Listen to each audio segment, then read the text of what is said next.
कहा जा रहा था कि लकड़ी का मंथन करो, मंथन करो, मंथन करो यज्ञ करने के लिए।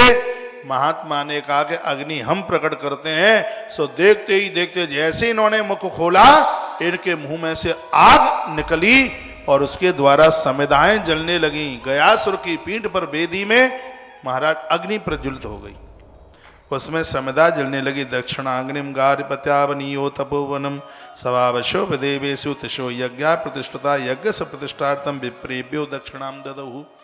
वर्णन किया गया है कि हुत्वा पूर्णावतीम ब्रह्मा स्नातम चावृतेन चाह। यज्ञ में महाराज आहुति डाली जा रही थी, 100 वर्ष हो रहे थे यज्ञ को करते करते, लेकिन जो लेटा हुआ था गयासुर वो हिल रहा था। तो जब हिल रहा था तो कभी वेदी इधर लुढ़कती है, कभी उधर लुढ़कती है। बड़ी दिक्कत हो रही थी, तो बड़ी परेशानी हो रही थी। और वहां पर उस यज्ञ में सभी तो देवता आए ही थे,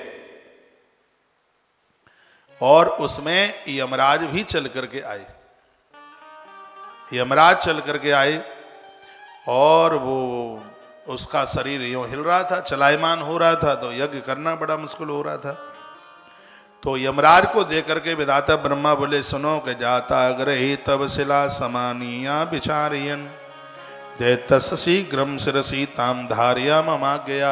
यमराज को ब्रह्मा जी ने कहा कि मेरी आज्ञा है तुम्हें, तुम्हारे घर में एक शिला रखी हुई है, उस शिला को लेकर के आओ और इसकी मुंडी पर रख दो, सो ये दबा हुआ धरा रहेगा।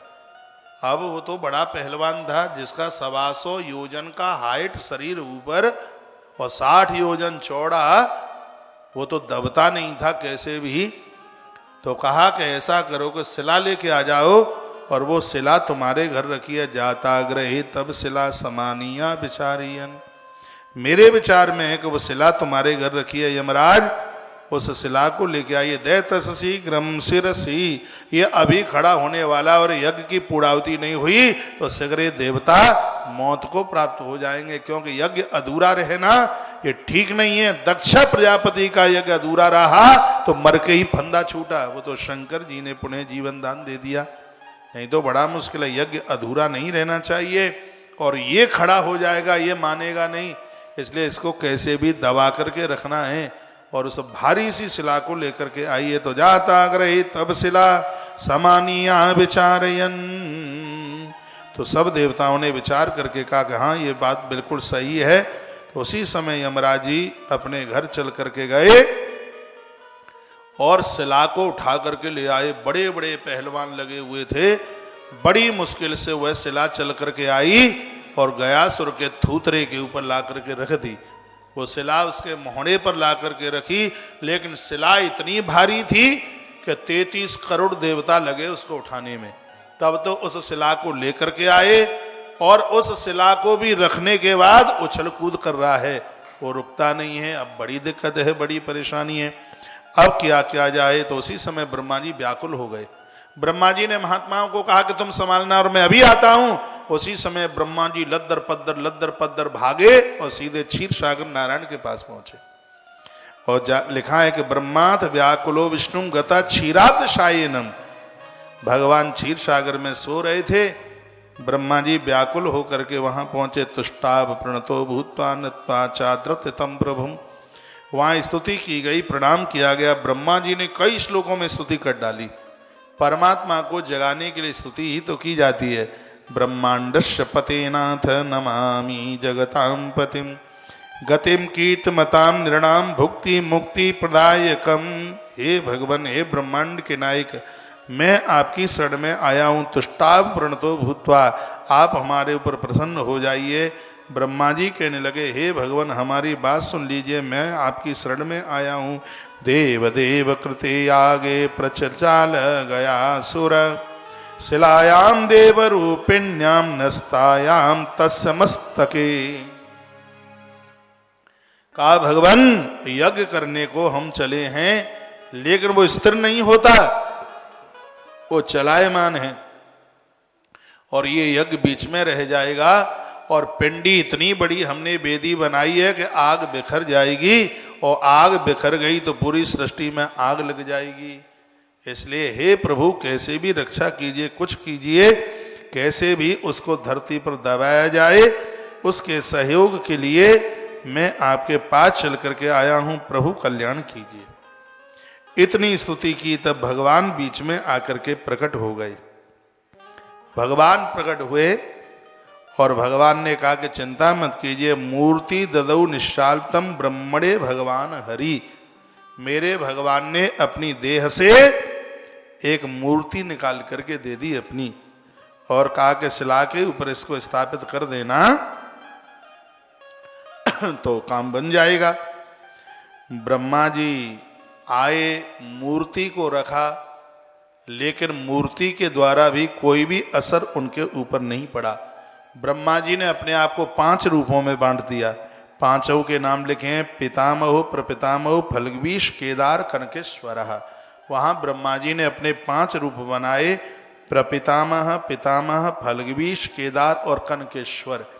5 रूपों से शिला के ऊपर ब्रह्मा जी बैठ गए, लेकिन फिर भी उस शिला के ऊपर कोई असर नहीं हुआ। गणेश जी को कहा, स्वयं तत्र गज रूपी विनायक। गणेश जी को कहा कि तुम बैठ जाओ, तुम भारी हो, पेट मोटा लिए हो, शायद तुम्हारे द्वारा इसके ऊपर कोई असर पड़ जावे। तो शिला के ऊपर गणेश जी को भी बिठा दिया, फिर भी बंदा उछल कूद नीचे से कर रहा था और वो कैसे भी दबता नहीं। गयादित्यत्र कारो भी दक्षिणार्क श्रियारवि, और लक्ष्मी सीता विधानेन गौरी च मंगलावया। जितनी भी देवियां थी, लक्ष्मी माता, गायत्री माता, सावित्री माता, ये सगरी देवियां बैठा दी गई, लेकिन फिर भी दबता नहीं है कैसे भी। इंद्रो बृहस्पति पूखा बसवो या महावला। देवराज इंद्र जी बैठ गए, गुरु जी बृहस्पति जी बैठ गए, और पूखा जी भी बैठे, विश्वदेव बैठे, अश्विनी कुमार बैठे, मारुत वायुदेव कहते हैं, हे धर्म देवता मैं भी बैठ गया जाके, लेकिन उसके ऊपर तो कोई असर ही नहीं होता। तत्पश्चात दिक्कत ज्यादा थी। ऊंचे गया सुरो देवान किमर्थम वंचितो हम, यज्ञार्थम ब्रह्मणे दत्तम शरीरम लम्मया विष्णु वचन मात्रेण किम न श्याम निशलो हयात। उसका शरीर इतना पावन हो गया था, इतना पवित्र हो गया था कि वह किसी के कब्जे में आने को तैयार नहीं था। यह सुतई पीड़ितो ये अर्थ है। उसके तत्पश्चात में परेशान होता हुआ पुनः नारायण के पास में गया। मैंने नारायण को कहा कि प्रभु तुम्हारी मूर्ति से तो काम चला नहीं, हम तो सगरे देवता बैठ गए, लेकिन उसके ऊपर कोई असर नहीं होता। तो उस समय भगवान ने कहा कि मूर्ति तो मैंने भेज दी है, अब यहां से मेरी गदा लेते जाइए, इस गदा से फर्क पड़ जाएगा। सो सगरे जितने देवता थे वो भैया वो भगवान की गदा को उठा करके लेकर के चले। तदा पीड़ता युद्धम देव्या प्रसन्ना संतु सर्वदा, गदाधर दया दृष्टा प्रोच सार्धम गयासुरम ब्रह्म ब्रूहि प्रसन्ना सो देवानुचुर गयासुरा। सो ले जा करके ब्रह्मा जी ने कहा अकेली गदा लेके नहीं जाएंगे, आपको भी लेके जाएंगे। और क्योंकि वो गदा किसी से उठ नहीं रही थी, अब गदा को तो गदाधर ही उठा पाएगा।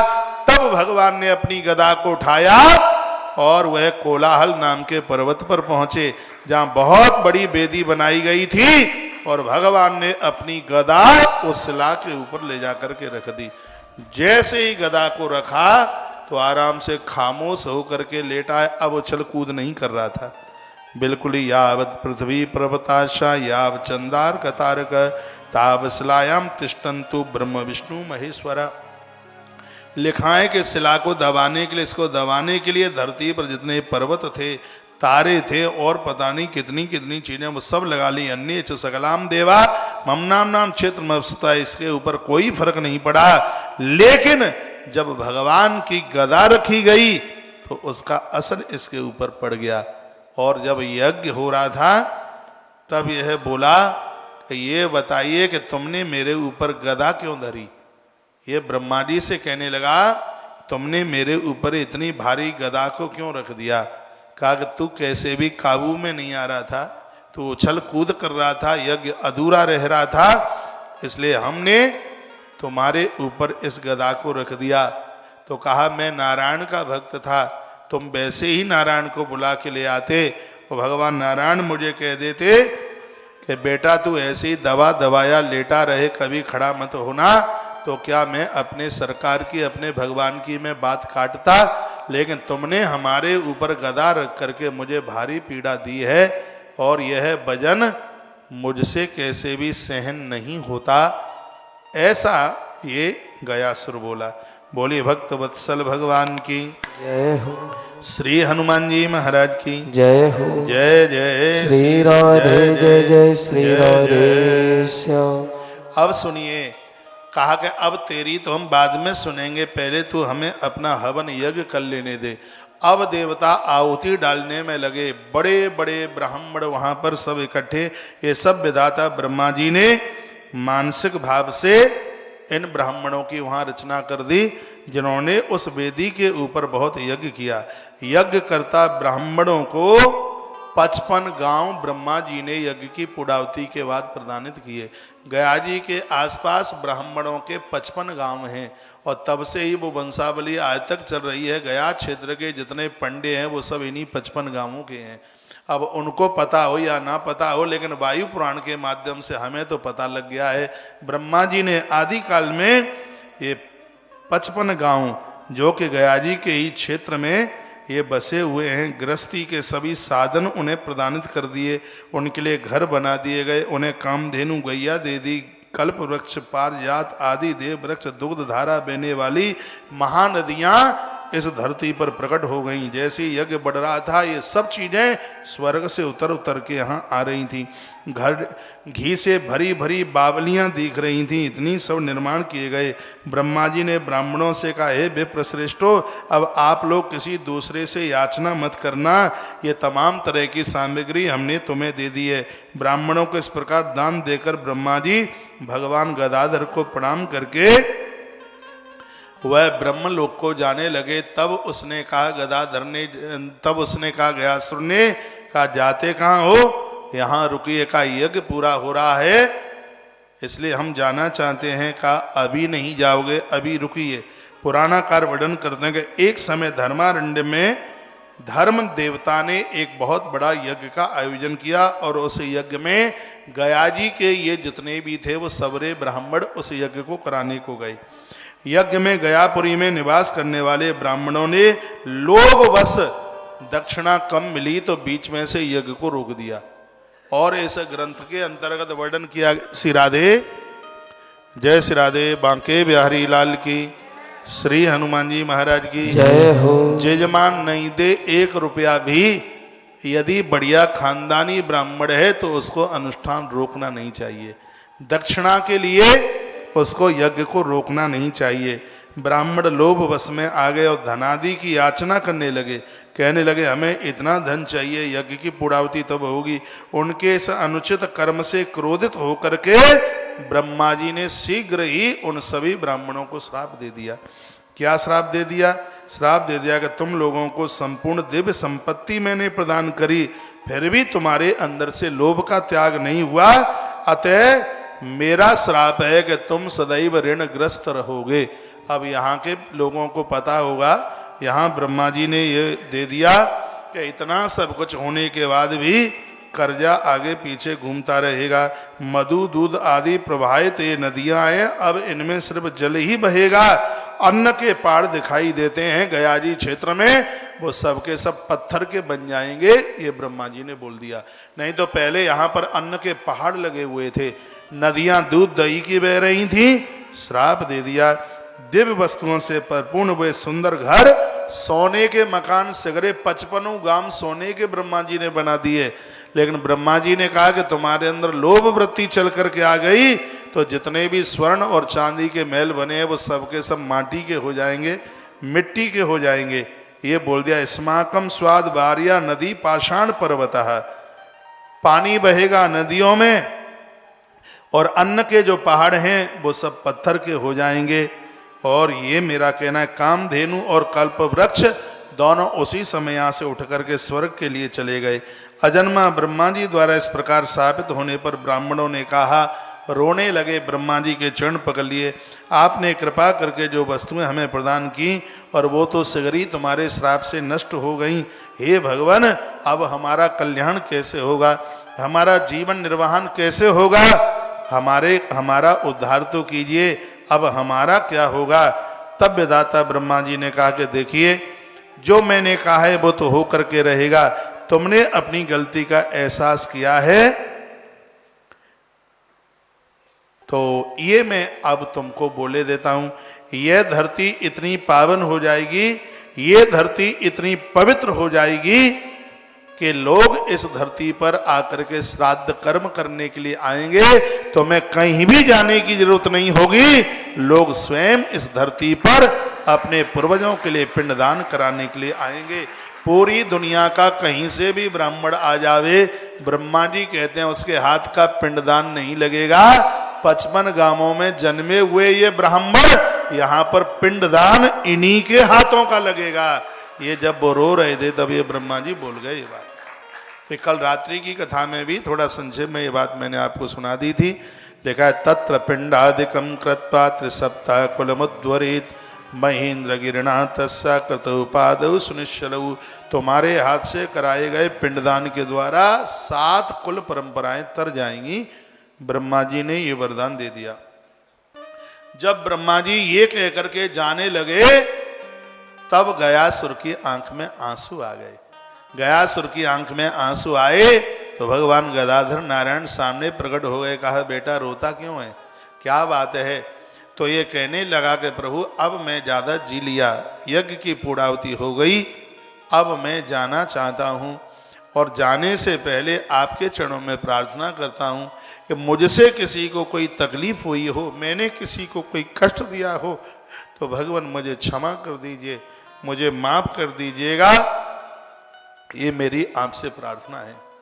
भगवान नारायण देव कहने लगे तेरी पीठ पर इतना बड़ा यज्ञ पूरा हुआ है, आज हम संपूर्ण देवता तुझसे अति प्रसन्न हैं और हम तुझे कुछ वरदान देना चाहते हैं, तू हमसे कुछ वरदान मांग ले।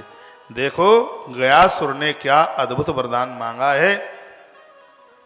ये कथा सुने बिना मन छोड़ देना। जो गयासुर ने जो वरदान में क्या मांगा, ये कथा अभी सुनेंगे। 1 मिनट आपके मुंह से गुनगुनाना है। क्या लेकर तू आया जगत में, क्या लेकर तू जाएगा, सोच समझ ले रे मन मूर्ख, अंत काल पछताएगा। भाई बंधु मित्र तुम्हारे मरगट तक रह जाएंगे, स्वार्थ के 2 आंसू देकर लौट के घर को जाएंगे। कोई न तेरे साथ चलेगा, काल तुझे पटक देगा। क्या लेकर तू आया जगत में, क्या लेके तू जाएगा। कंचन जैसी तेरी काया तुरंत जला दी जाएगी, जिस नारी से प्यार किया वो भी साथ न आएगी। 1 महीना याद करेंगे फिर 1 महीना याद करे तो याद न कभी तू आएगा। क्या लेके तू आया जगत में, फिर पाछे पछताएगा। राजा रंक पुजारी पंडित सबको एक दिन जाना है, आंख खोल के देख बाबरे जगत मुसाफिर खाना है। संत कहे सब पाप पुण्य ही अंत में साथ निभाएगा। क्या लेके तू आया जगत में, फिर पाछे। आइए गा के देख ले स्वर दे भाई, 2 पंक्ति और आपके बिहारी लाल की। आनंद आ रहा है पूरा। आपको कितना आ रहा है मुझे नहीं पता, लेकिन मुझे तो बड़ी जोर से आ रहा है आनंद, भारी आनंद आ रहा है।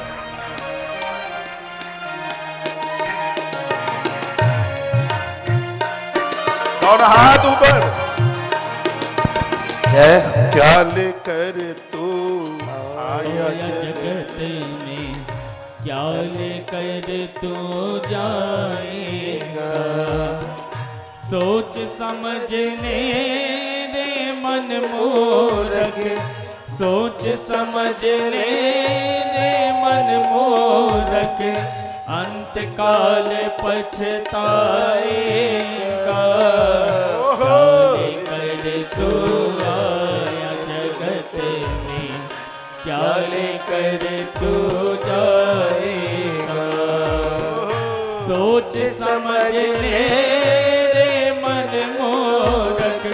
सोच समझ रे मन मूर्ख, अंत काल पछताएगा।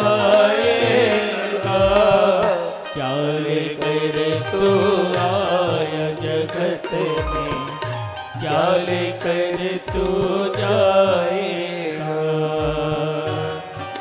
जय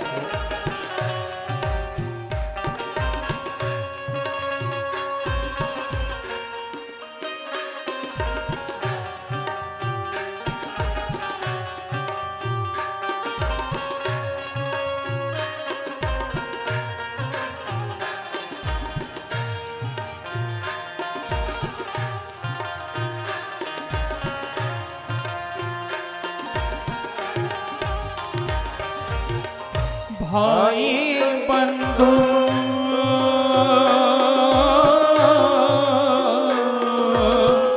भाई बंधु मित्र तुम्हारे मरघट तक संग जाएंगे। भाई बंधु मित्र तुम्हारे मरघट तक संग जाएंगे। स्वाद के दो आंसू दे करके लौट के घर को आएंगे। कोई न तेरे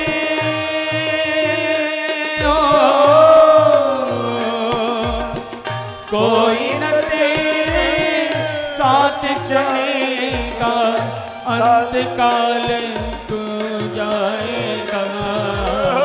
क्या लेकर तू आया जगत में, क्या लेकर तू जाएगा।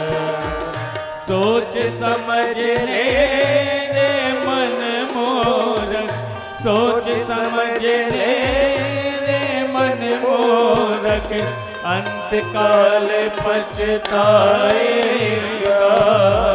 क्या लेकर तू आया जगत में, क्या लेकर तू जाएगा। जय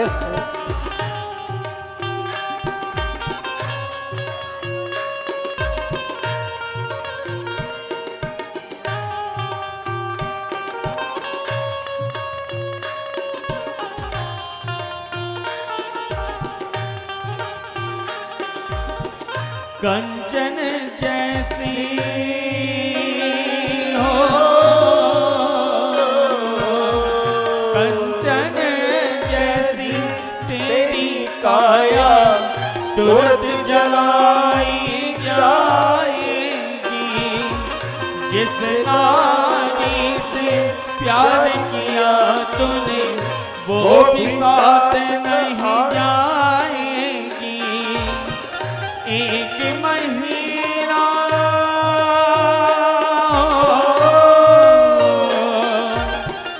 एक महीना याद करेगी, फिर तू याद न आएगा। क्या लेकर तू आया जगत में, क्या लेकर तू जाएगा। सोच समझ ले रे मन मोरक, अंत काल पछताएगा। क्या लेकर तू आया जगत में, क्या लेकर तू जाएगा। जय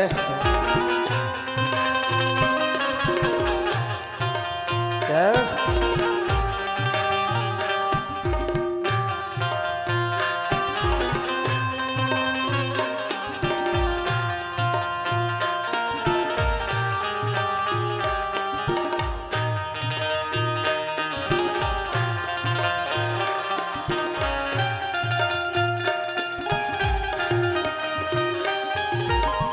राजा रंग पुजारी पंडित सबको एक दिन जाना है। राजा रंग पुजारी पंडित सबको एक दिन जाना है। आँख खोल के देख बाबरे तू जाएगा। सोच समझ ले रे मन मोरक, सोच समझ ले रे मन मोरक, अंत काल पछताएगा। क्या लेकर तू आया जगत में, क्या लेकर तू जाएगा। क्या लेकर तू आया जगत में, क्या लेकर तू जाएगा। सोच समझ ले रे मन मोरक, सोच समझ ले रे मन मोरक अंत काल पछताएगा।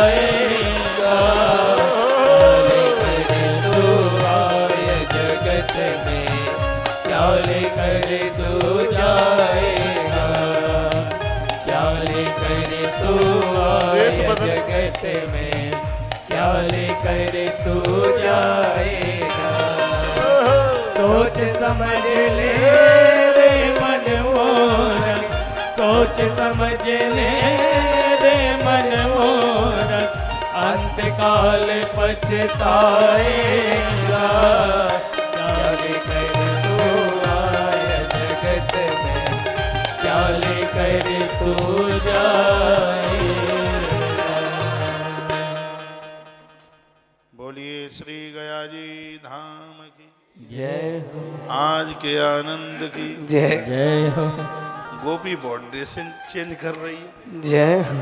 जय जय श्री राधे, जय जय श्री राधे, जय जय श्री राधे श्याम। यज्ञ पूरा हो गया था, पूर्णाहुति हो चुकी थी और उसके तत्पश्चात भगवान ने गयासुर को कहा कि तू कुछ मांग ले। माइक खोलो भाई। हम तेरे ऊपर अति प्रसन्न है और जो तू मांगेगा आज हम तुझे वही दे देंगे। कहता है भगवान, आज मैंने अपने जीवन का सब कुछ प्राप्त कर लिया।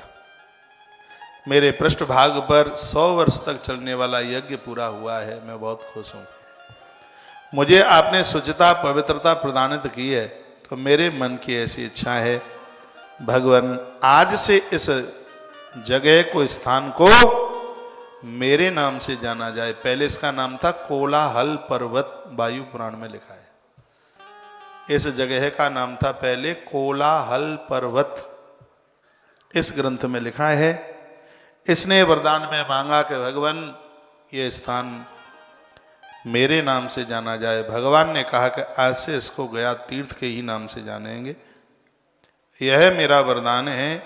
जब तक चंद्र और अर्क यानी सूर्य और चंद्रमा जब तक रहेंगे तब तक ये गया तीर्थ रहेगा। भगवान बोले और कुछ चाहिए? गया सुर कहता अभी तो बहुत कुछ चाहिए। क्या चाहिए? कहा भगवान ये तीर्थ मेरे नाम से जाना जाएगा, तो हाथ में गदा लेते हुए गदाधर बनकर इस तीर्थ में हमेशा हमेशा के लिए आप रहेंगे। आप इस स्थान को छोड़ करके नहीं जाएंगे। भगवान ने इसको अंक में भर लिया, खुश हो गए।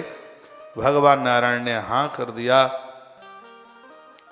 कहा कि मैं इस धरती पर गदाधर के रूप में रहूंगा।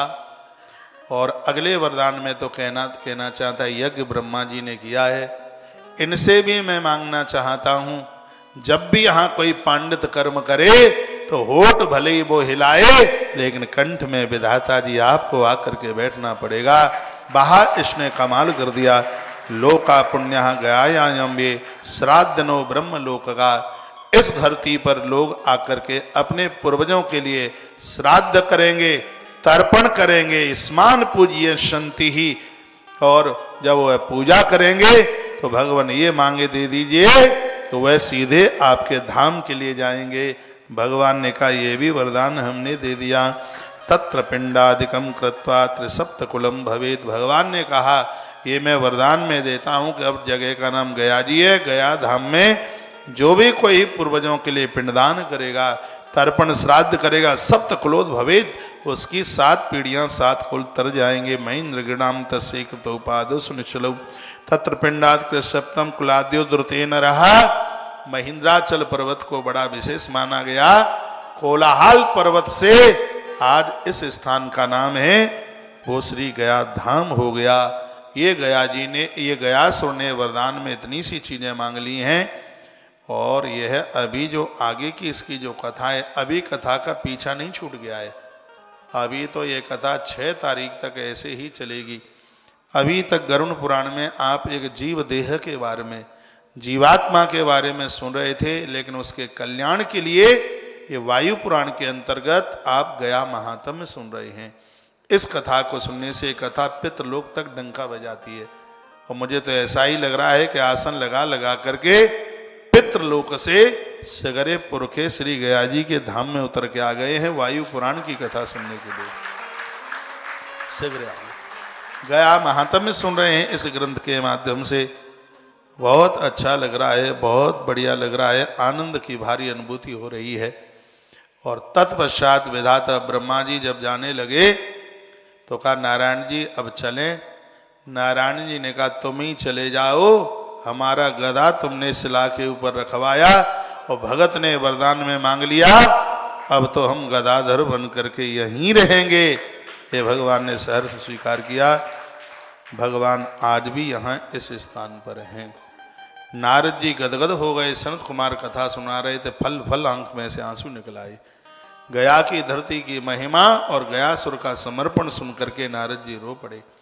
नारद जी ने उसी समय एक प्रश्न कर दिया, कहा कि आपने कथा में सुनाया था कि यमराज के घर में शिला और ब्रह्मा जी ने कहा तुम्हारे घर में शिला है, तो ब्रह्मा जी को कैसे पता था कि यमराज के घर में शिला है और ब्रह्मा जी ने उस शिला को क्यों मंगाया? ये मुझे नहीं लगता, नारद जी कहते हैं मुझे नहीं लगता कि ये उस गयासुर को दबाने के लिए शिला मंगाई है। मुझे इस शिला में मजबूताई कुछ और ही समझ में आती है, इसलिए इस शिला का महात्म्य बताइए। नारद कहते हैं कथम शिला समुत्पन्ना यथा क्रांतो गयासुरः।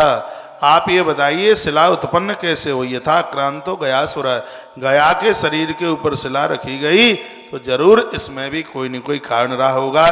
किम रूपम किम च महात्म्यम तस्याम किम बदनाम चह। यह इसका क्या रूप था और किस प्रकार से यह प्रकट हुई और इसकी पूरी की पूरी वार्ता आपको हमें बतानी पड़ेगी। संत कुमारों को नारद जी ने पूछा और वायु देवता को धर्म नारायण ने धर्मदेव ने पूछा है इस शिला के बारे में आप बताएं तो आपकी बड़ी कृपा होगी। तो सनत कुमार कहते हैं कि आसीद धर्मो महातेज, माइक खोलो। आसीद धर्मो महातेज सर्व विज्ञान पारगा विश्वरूपा च तदपत्नी भर्तुव्रत परायण। इस धरती पर एक बहुत बड़े महात्मा हुए थे और उन महात्मा का नाम भी है धर्म नारायण, आपके नाम से था। उस साधु का नाम था धर्म। उनकी पत्नी बड़ी महाभागिनी थी, बहुत पति की सेवा करने वाली थी और उसका नाम था विश्वरूपा। पुरुष का नाम था, महात्मा का नाम था धर्म और उनकी पत्नी का नाम था विश्वरूपा। पति और पत्नी दोनों धर्म सत्कर्म में लगने वाले थे और हुआ यह है कि दोनों इतने धार्मिक थे। तस्याम धर्मात् समुत्पन्ना कन्या धर्म व्रता सती सती। दोनों इतने तपस्वी थे, इतने बड़े तपस्वी थे कि उनकी तपस्या ही उनके घर में उनकी पुत्री बन करके आ गई और समय आने पर उस कन्या का नाम धर्मव्रता रखा। इस गया जी की भूमि को सार्थक करने में, इसको धन्य करने में, इसको कृत करने में इस कन्या धर्मव्रता का एक बहुत बड़ा रूप जाता है, एक बहुत बड़ा प्रभाव जाता है। इस कन्या के द्वारा ये धरती और ज्यादा कृत हो गई और ज्यादा धन धन हो गई। उसका नाम है धर्मव्रता। पूछा गया कि ये कथा आप आगे, कथा तो मैं चैप्टर में प्रवेश करूंगा तो कई घंटों की ये कथा है। मैं 2 एकादश श्लोक आपको मुझे गरुण पुराण के भी सुनाने हैं, क्योंकि मैंने अभी इस अनुष्ठान की पूर्णावती नहीं करी है। इस कथा की 6 तारीख को पूर्णावती होगी और यदि एकादश श्लोक नहीं सुनाऊंगा तो संकल्प खंडित हो जाएगा और मिनट 5 ही बची हैं तो एकादश श्लोक सुना दूं इसमें से। ये दर्शन कर लो, मेरे पास 2 ग्रंथ रखे हैं, इसलिए आरती में भी मैंने दोनों का नाम जोड़ा है। ये वायु पुराण है, दर्शन करो, और ये गरुण पुराण है। ये भगवान की कृपा से कथा तो पानी की तरह कंठ है, लेकिन ये ग्रंथ मैं सामने रखता हूं तो ऐसा लगता है कि बातें प्रमाणित हो रही हैं। इससे और ज़्यादा विश्वास जमता है और व्यासपीठ से बैठकर उठ पटांग बात नहीं करनी चाहिए, भगवान की कथा ही होनी चाहिए। और ऐसा तो है नहीं कि हमने बैनर पर वायु पुराण लिख दिया और कथा तो मैं राम कथा भागवत कथा सुना रहे हूँ, ऐसा तो नहीं है। बिल्कुल एकदम हकीकत ये लग रहा है कि कथा एक नए ग्रंथ की ही हो रही है, विशेष कथा हो रही है। तो ये मेरा भाग्य है भगवान की बड़ी कृपा है कि जिस भी ग्रंथ की कथा कही गई है 17 महीने में उसी ग्रंथ का औरा चारों तरफ घूमा है।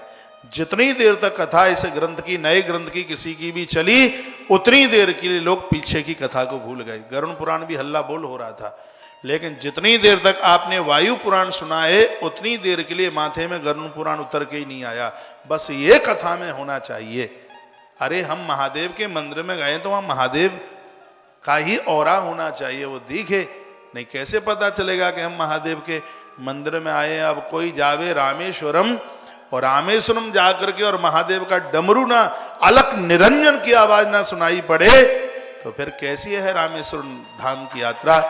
अब हम वायु पुराण की कथा करने को जा रहे हैं और वायु पुराण का और ही नजर में ना आवे तो फिर कैसा वो वायु पुराण है। आइए एकादश श्लोक इस गरुड़ पुराण का आपके बीच में रख दूं, जो कि बड़ी अद्भुत कथा है और कल आपने चलते चलते भी इसके भी काफी श्लोक सुने। उन्हीं में से एक आध और आपके बीच में रख दूं। बोलिए भक्त वत्सल भगवान की, हनुमान जी महाराज की जय हो। जय जय श्री राधे जय, श्री राधे जय, जय। श्री राधे श्याम। गरुण जी ने भगवान को पूछा था, भगवान की दृशो यमलोकस्य पंथा भवति दुखदा। जाओ की बैटरी गई, उठाओ। उठ गया? मैंने यहां रखा, वो नीचे गिर गया। की दृशो यमलोकस्य पंथा भवति दुखदा तत्र यान्ति था पापा तन्मे कथय केशवा। हे भगवान, गरुड़ जी कहते हैं यमलोक का मार्ग कितना दुखदाई है और वहां जब जीव जाता है तो उसको कौन कौन से कष्ट मिलते हैं, आप ये बता देंगे तो कलयुग का जीव सुधर जाएगा। एक कलयुग के जीवों की चिंता सबको भारी रही है। हाँ, कलयुग का जीव सुधर जाएगा, इसका मतलब है सबसे बड़ा खुरापाती कलयुग का ही आदमी है। बहुत ज्यादा खुरापाती रहा हमेशा से। तो यही पूछा, ये कलयुग, ये नहीं कहा कि सतयुग का जीव सुधर जाए, इसलिए नहीं कहा क्योंकि सतयुग में तो सुधराए ही थे।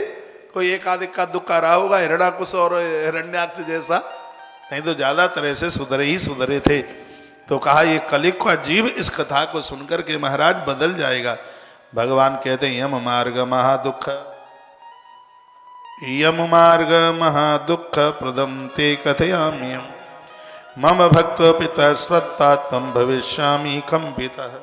श्री भगवान बोले मैं तुम्हें यमलोक के अत्यंत दुखद पूर्वक उस विषय के बारे में बताता हूं गरुण, जिस कथा को सुनकर तुम्हारे भी रोम कांप जाएंगे। जीव को रास्ते में कितना कष्ट मिलता है, कितनी उसको दिक्कत होती है। वृक्षायान तत्रास्ति यस विश्रमते न रहा।